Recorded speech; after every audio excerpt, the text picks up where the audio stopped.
अस्सलामुअलैकुम वरहमतुल्लाहि वबरकातुहू। मुक़द्दस Islamic official channel में आप सबको खुश आमदीद। मैं उम्मीद करती हूँ कि आप सब खैरियत से होंगे। आज हम डॉक्टर जाकिर नाइक के जवाब को सुनने वाले हैं, तो बिना किसी देर के चलें स्टार्ट करते हैं आज की वीडियो को एंड तक पूरा देखिएगा। जो हिंदू धर्म के लोग हैं, जो हम चढ़ावे चढ़ाते हैं मंदिरों में, वो उसका क्या उपयोग होता है। और ये सही है, मेरी आंखें खुल गई आज, क्योंकि मुझे भी नहीं पता था कि मैं जब मंदिर में जाती हूँ और कुछ वहाँ रखती हूँ तो वो कहाँ चला जाता है।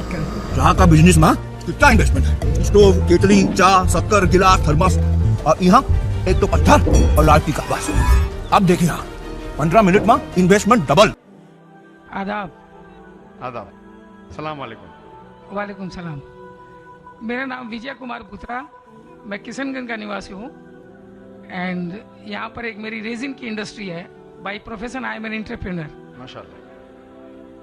ऐसा है, आपके विषय में मैंने आपकी तकरीरें काफ़ी टीवी पर भी देखी है, पीस टीवी पर कलकत्ते में, और हमने ऐसा पाया कि आप इस्लाम के अलावा हिंदू शास्त्रों में भी आपकी बहुत बड़ी आस्था और बहुत बड़ी रुचि रखते हैं।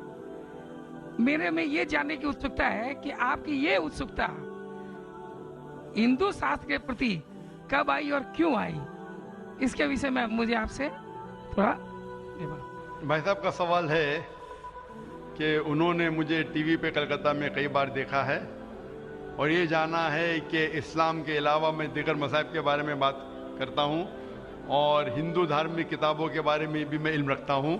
तो ये पूछना चाहते ये ख्वाहिश कब आई और कैसे आई। मैं जब मेरा मेडिकल कॉलेज में था तो मैं मुतासिर हुआ एक शख्स जिनका नाम था शेख अहमद दीदाद। वो साउथ अफ्रीका के थे और वो इस्लाम और ईसाई मज़हब पे महारत रखते थे। जब उनकी तकरीर सुना तो मैं उनसे मुतासिर हुआ और मैंने कुरान और बाइबल का अल्हम्दुलिल्लाह इल्म हासिल किया। तो सबसे पहले मैंने इल्म हासिल किया बाइबल के बारे में, इस्लाम और ईसाईयत के बारे में।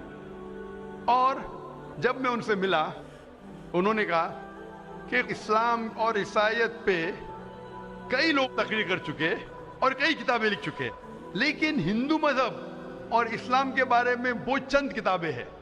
उन्होंने दरखास्त की कि बेटा ईसाईयत के अलावा दिगर मज़ाहिब के बारे में आप मुताला कीजिए और उनको भी पैगाम पहुंचाइए।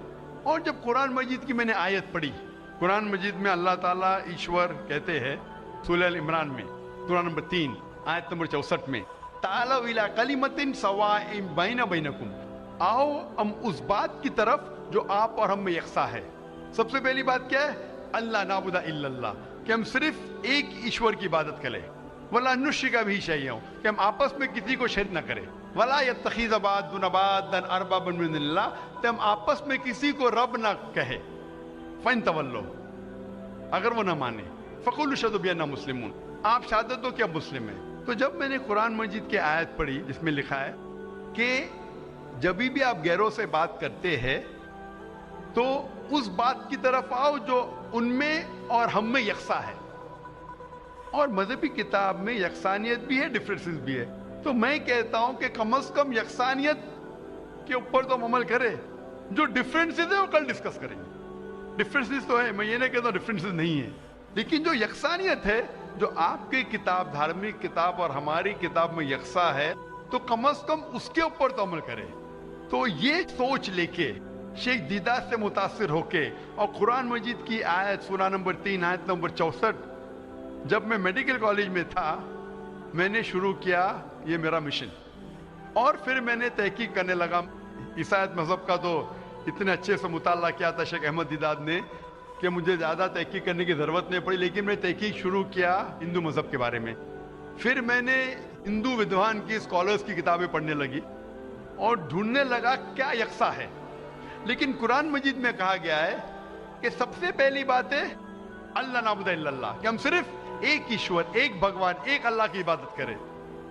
तो जब कुरान मजीद में लिखा है कि यकसानियत में सबसे अहम है कि एक खुदा, तो मैं ढूंढने लगा कि हिंदू मजहब के किताब में खुदा के बारे में क्या लिखा है। जब पढ़ने लगा तो मुख्तलिफ किताबें थे, मुख्तलिफ स्कॉलर्स थे। मुख्तलिफ स्कॉलर्स को पढ़ने के बाद पता चला कि एक होता है कि मजहब को जानना किताबों के जरिए और एक मजहब के मानने वालों के जरिए। कभी भी मजहब को जानने के लिए मजहब के मानने वालों को मत देखो। हो सकता है वो मानने वाले खुद नहीं जानते कि उनका मजहब क्या कहता है। तो मजहब को जानने के लिए सबसे बेहतरीन तरीका है कि मजहब की किताबों का मुताला करें। तो मैंने हिंदू मजहब की किताबों का मुताला करना शुरू किया, वेद का, उपनिषद का, भगवद गीता का, रामायण का, महाभारत का। जब मुताला करने लगा तो आम तौर पे जब हम पूछते हैं हिंदू से, सबसे पहली बात कि मैगी की फिल्म माने। आम हिंदू से पूछते हैं कि कितने भगवान में आप मानते हैं, तो कुछ हिंदू कहेंगे 3, कुछ कहेंगे 100, कुछ कहेंगे 1000, कुछ कहेंगे 33 करोड़। लेकिन अगर आप एक विद्वान हिंदू से पूछेंगे जो अपने हिंदू मजहब का मुताला कर चुका है, मजहबी किताबों का मुताला कर चुका है, वेद पढ़ चुका है, तो वो कहेगा कि हिंदुओं को सिर्फ एक खुदा में मानना चाहिए। लेकिन आम हिंदू मानता है फिलॉसफी जिसे कहते हैं पैंथियज्म। आम हिंदू कहता है कि सब कुछ खुदा है, पेड़ खुदा है, चांद खुदा है, सूरज खुदा है, इंसान खुदा है, सांप खुदा है। हम मुसलमान कहते हैं सब कुछ खुदा का है, पेड़ खुदा का है, चांद खुदा का है, सूरज खुदा का है, इंसान खुदा का है, सांप खुदा का है। तो ये अहम फर्क है आम हिंदू और आम मुसलमान में। आम हिंदू कहता है सब कुछ खुदा है, हम मुसलमान कहते हैं सब कुछ खुदा का है। तो ये फर्क है सिर्फ का। अगर ये का के फर्क को मिटा ले तो हम हिंदू और मुसलमान एक हो जाएंगे। कैसा करना चाहिए? तालाविला कलिमतिन सवाइन बैना बैनकुम, आओ उस बात की तरफ जो आप और हम में यकसा है। तो जब मैं हिंदू मजहब की किताबों का मुताला करने लगा तो एक अहम किताब का नाम है उपनिषद। उपनिषद में लिखा है, Chandogya Upanishad, chapter number 6, section number 2, shloka number 1 में, एकम एविदित्यम, खुदा एक है दूसरा नहीं है। जब हम पढ़ेंगे श्वेताश्वेतर उपनिषद चैप्टर नंबर 6 श्लोका नंबर 9 में, नाचस्य कसिज जनिता न चदीपा, ये संस्कृत कोटेशन है जिसके मानी है उस खुदा, उस ईश्वर का कोई रब नहीं, उस ईश्वर के कोई वालिदैन नहीं, उसके ऊपर कोई नहीं है, उसकी वालदा नहीं, उसके वालिद नहीं है। लिखा है श्वेताश्वेतर उपनिषद में चैप्टर नंबर 4 श्लोका नंबर 19 में, न तस्य प्रतिमा अस्ति, उस ईश्वर की कोई प्रतिमा नहीं। प्रतिमा संस्कृत में होता है अक्स, photograph, painting, picture, idol, statue, sculpture. न तस्य प्रतिमा अस्ति, उस ईश्वर की कोई प्रतिमा नहीं, कोई अक्स नहीं, कोई पिक्चर नहीं, कोई फोटोग्राफ नहीं, कोई पेंटिंग नहीं, कोई आइडल नहीं, कोई स्कल्पचर नहीं, कोई स्टैच्यू नहीं। और ये आप आगे पढ़ेंगे, ये वही चीज लिखा हुआ है यजुर्वेद में। वेद हिंदू मजहब की सबसे ऊंची किताब है।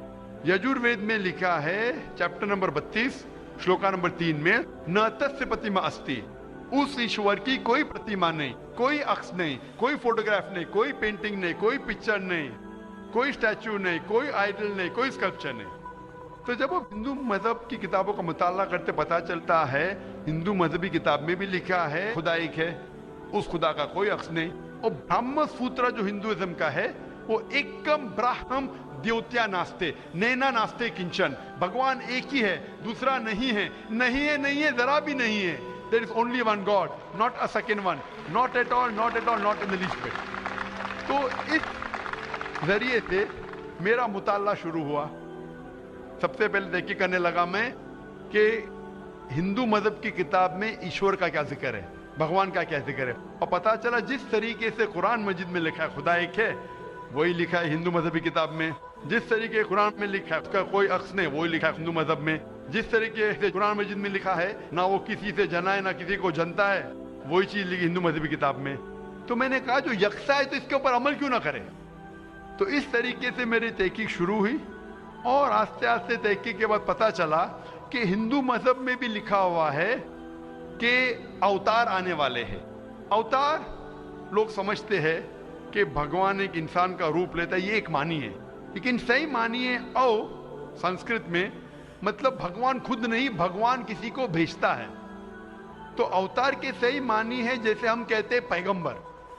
तो भगवान ने, ईश्वर ने कई पैगंबर भेजे और आखिरी पैगंबर का जिक्र हिंदू मजहबी किताब में है, कई किताबों में है, वेद में है, उपनिषद में है। कई मिसाल दूंगा एक, कल्कि पुराना में लिखा है कि आखिरी जो अवतार आने वाले आखिरी पैगंबर वो कल्कि अवतार है। उनके वालिद का नाम है विष्णु यास। विष्णु मतलब खुदा, यास मतलब नौकर, खुदा का नौकर। अरबी में करेंगे तो हो जाता है अब्दुल्ला, जो नाम था मोहम्मद सल्लल्लाहु अलैहि वसल्लम के वालिद का। उसके वालिदा का नाम है सुमति, मतलब शांति, अमन। अरबी में हो जाता है आमिना, जो मोहम्मद सल्लल्लाहु अलैहि वसल्लम के वालिदा का नाम था। इसमें लिखा है कि इन्हें वही आएंगी एक केव में, एक गारे में, जो मोहम्मद सल्लल्लाहु अलैहि वसल्लम गारे हिरा में आई थी।